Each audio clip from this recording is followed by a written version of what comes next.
नमस्कार। आप सभी का यहाँ पर स्वागत है। आप समय निकाल कर आए हैं, मुझे मेरी बात कहने का अवसर दे रहे हैं, उसके लिए आपका हृदय से आभार व्यक्त कर रहे हैं। मेरा ही नाम है प्रशांत किशोर। अभी यहाँ प्रोफेसर साहब ने कुछ बड़े बड़े नामों से, विशेषणों से मुझे संबोधित किया। मैं आपको बताना चाहता हूँ कि बुद्ध, चाणक्य, गांधी, जेपी इतने बड़े लोग हैं, ये रोज रोज पैदा नहीं होते। हम 2 बरस से घर परिवार छोड़कर पैदल चल रहे हैं। आपके यहाँ भी गाड़ी से आए हैं, लेकिन अभी से 1 महीना के बाद जब यहाँ पहुंचेंगे पैदल चल के, आपके गांव में भी जाएंगे, आपसे वहां पर भी आकर मुलाकात करेंगे। 2 बरस पैदल चल के कोई गांधी और बुद्ध नहीं बन सकता। हम लोग बिल्कुल साधारण परिवार के लड़के हैं, लेकिन भगवान ने कुछ शक्ति बुद्धि दी है। लोग बताते हैं कि पिछले 10 बरस में हमने जिस नेता का, जिस दल का हाथ पकड़ा, जिसको सलाह दिया, वही जीत के राजा हो गया। 1-2 नहीं, इस देश में 10 जगह, 10 राज्य में मुख्यमंत्री वो लोग बने जिनको हमने सलाह दिया। लेकिन वो सारा काम छोड़कर 2 बरस से बिहार में हम गांव-गांव घूम रहे हैं। आप पूछिएगा कि भैया जिस काम को करके इतना नाम, शोहरत, पैसा कमाए हैं, उसको छोड़कर गांव-गांव पैदल क्यों चल रहे हैं?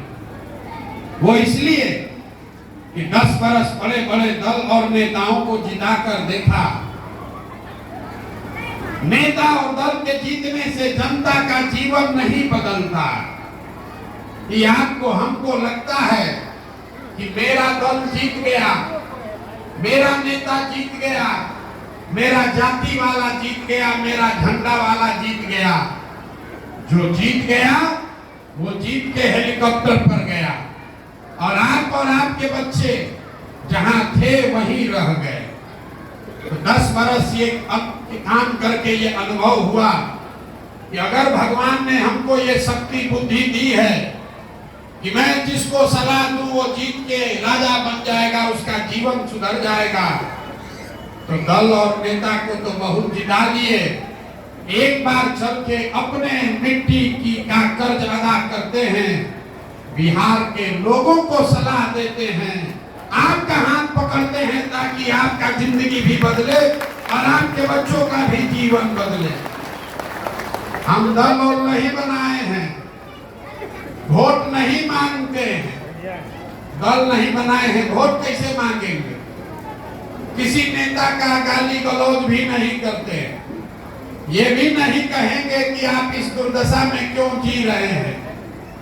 कोई लालू जी को गाली दे रहा है, कोई नीतीश को दोष दे रहा है, कोई कांग्रेस को बोल रहा है, कोई मोदी को बोल रहा है। हम ये बात नहीं बोलते।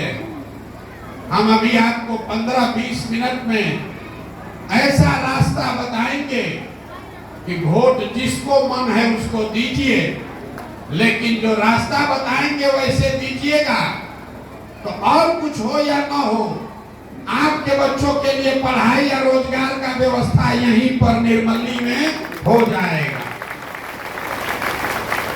तो आपको अभी गरीबी से निकलने का रास्ता बताएंगे। इसीलिए अपना घर परिवार छोड़कर गांव-गांव घूम रहे हैं।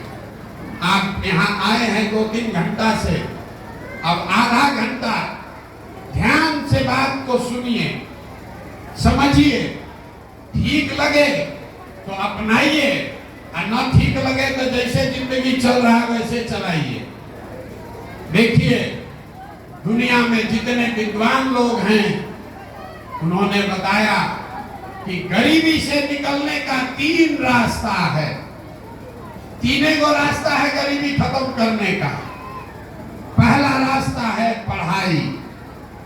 अगर आपका बाल बच्चा बढ़िया पढ़ लिख जाएगा, पढ़ लिख के नौकरी पा जाए, उसका गरीबी खत्म। अभी किशोर कुमार मुन्ना बता रहे थे, हमारे अपने बाबा बैलगाड़ी चलाते थे, 9 को अपना बाल बच्चा में, एक हमारे बाबूजी को पढ़ाए, बाबूजी डॉक्टर बन गए, हमारे माँ बाप ने हमको पढ़ाया है। तो इसी बिहार में हम आपके सामने खड़ा होकर भाषण दे रहे हैं। अगर हमारे माँ बाप ने हमको पढ़ाया नहीं होता तो हम भी कहीं फैक्ट्री में, खेत में मजदूरी कर रहे होते। तो गरीबी से निकलने का पहला रास्ता है पढ़ाई। दूसरा रास्ता, जिसके पास पढ़ाई नहीं है वो है जमीन। अगर पढ़े लिखे नहीं हैं, आपके पास जमीन हो तो खेती किसानी करके भी जीवन सुधर सकता है। और तीसरा रास्ता है पैसा, पूंजी। अगर आप पढ़े लिखे नहीं हैं, आपके पास जमीन भी नहीं है, लेकिन अगर आपको कोई पैसा दे दे, कोई कर्ज भी दे दे, तो छोटा मोटा रोजी रोजगार, दुकान व्यापार करके भी आप अपना जीवन चला सुधार सकते हैं। यही 3 रास्ता है, नौकरी, खेती या व्यापार। नौकरी चाहिए तो बढ़िया पढ़ाई होना चाहिए, खेती करना है तो आपके पास जमीन होना चाहिए, और व्यापार करना है तो उसके लिए पैसा, पूंजी होना चाहिए। बिहार में आप ध्यान से देखिए, अपने गांव पंचायत निर्मली में देख लीजिए, ज्यादातर लोग जो आप यहाँ हैं, आपके पास ये तीनों में तीनों चीज नहीं है।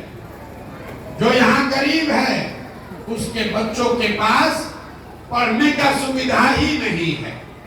आपका बच्चा जाता है पढ़ने सरकारी विद्यालय में, वहां पढ़ नहीं रहा है, खिचड़ी खाया, घरे चला आया। आप में से कुछ पैसा वाले लोग हैं, अपने बच्चा को प्राइवेट स्कूल में पढ़ा रहे हैं, कोचिंग ट्यूशन दिलवा रहे हैं। आपके बच्चे का भी जीवन नहीं सुधर रहा। वो क्यों? वो इसलिए कि स्कूल आप भले सर पर प्राइवेट में पढ़ाई दीजिएगा, कॉलेज उसको सरकारी में ही जाना पड़ेगा। तो बिहार में जो व्यवस्था है, इसमें स्कूल में खिचड़ी बन रहा है और कॉलेज में डिग्री मिल रही है, पढ़ाई दोनों में कहीं नहीं हो रहा। तो जब आपका बच्चा पढ़ेगा ही नहीं, जब आपका बच्चा पढ़ेगा ही नहीं, तो कोई बन जाए मुख्यमंत्री, कोई बन जाए विधायक, कोई बन जाए मुखिया, आपके अनपढ़ बच्चे को कोई डॉक्टर, इंजीनियर, कलेक्टर नहीं बना सकता है। उसको जीवन भर मजदूरी ही करना पड़ेगा। तो यहाँ बिहार में रहने वाले ज्यादातर परिवार के पास अपने बच्चों को बढ़िया पढ़ाने का सुविधा नहीं है। दूसरा रास्ता आपको बताए जमीन का। मान लीजिए आप नहीं पढ़े हैं, खेती तो आपको करने आता है, खेती से आपका जीवन क्यों नहीं सुधरा? खेती करके हरियाणा में, पंजाब में लोगों ने इतना पैसा कमा लिया कि बिहार से आपके बच्चे जाते हैं पंजाब में मजदूरी करने। बिहार का खेती करने वाला आदमी क्यों गरीब है? वो इसलिए कि बिहार में रहने वाला 100 में 60 आदमी, याद रखिए, अपने गांव में भी देख लीजिएगा, 100 में 60 आदमी के पास एक धूर जमीन है ही नहीं। यहाँ सरकार ने भूमि सुधार लागू नहीं किया। जिसके पास जमीन है उसके पास बहुत है, और जिसके पास नहीं है उसके पास एक को धूर नहीं है। 100 में 60 आदमी के पास जमीन है ये नहीं है, तो खेती करेगा कैसे? बच गया 40 आदमी जिसके पास जमीन है, जो खेती कर रहा है। तो जितने खेती करने वाले यहाँ लोग हैं, आपको मालूम है बिहार में खेती कमाने का जरिया नहीं है, बिहार में खेती खाने का जरिया है। जो खेती कर रहा है वो खेत से धान, चावल, गेहूं का जुगाड़ है, नून, तेल, कपड़ा का जुगाड़ हो जाएगा। लेकिन अगर आपके घर में कोई नौकरी नहीं करता है, कोई बिजनेस व्यापार नहीं है, और घर में बेटी का ब्याह लग जाए, कोई बीमार पड़ जाए, तो खेती करने वाले को 1-2 कट्ठा जमीन बेचे बगैर उपाय नहीं है।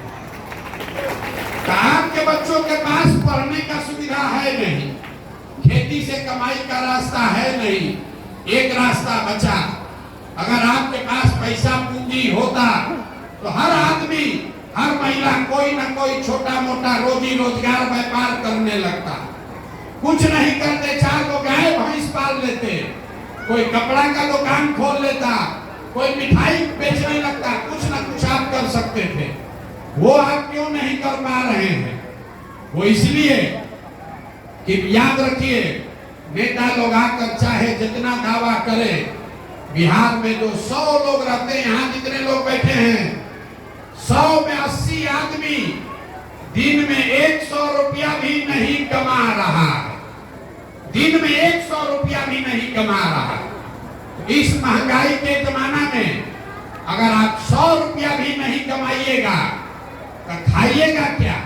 बाल बच्चा को क्या खिलाइएगा? रोजी रोजगार व्यापार के लिए पैसा पूंजी कहां से लाइएगा? यही कारण है कि आप चाहे जिसको भी वोट दे दीजिए, आपका गरीबी नहीं खत्म हुआ। सरकार चाहे सड़क बनवा दे कि बांध बनवा दे, आपको 4 किलो अनाज दे दे कि बिजली दे दे, आपका गरीबी नहीं खत्म होगा। सरकार ने सब काम कर ये रहा है, लेकिन आपका गरीबी खत्म नहीं हुआ। गरीबी खत्म तब होगा